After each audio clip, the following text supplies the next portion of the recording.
I went to the emergency room. They said, you may have had a slight concussion, and they gave me some, precautions for a concussion. And it really wasn't until about 24 hours later that I realized, yeah, I probably had a concussion because my head started to hurt. I had a really bad headache.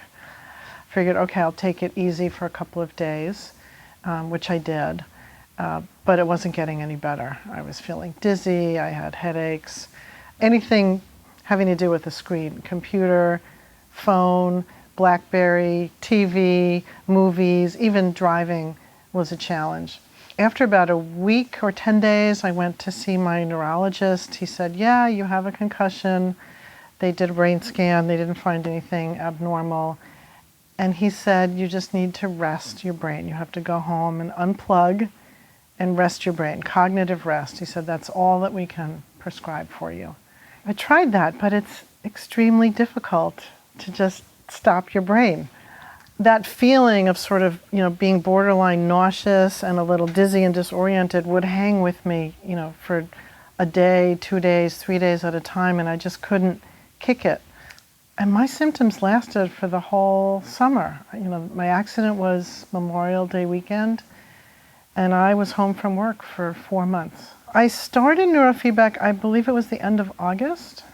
Started twice a week and stuck with that through September and October and started to feel better.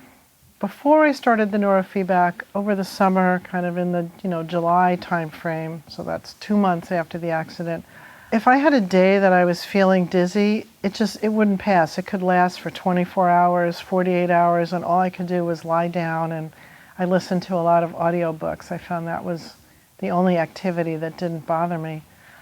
But when I started the neurofeedback, the periods of feeling dizzy and headachy wouldn't last as long. It was gradual, but by I'd say by the end of September, beginning of October, I was ready to go back to work, part-time.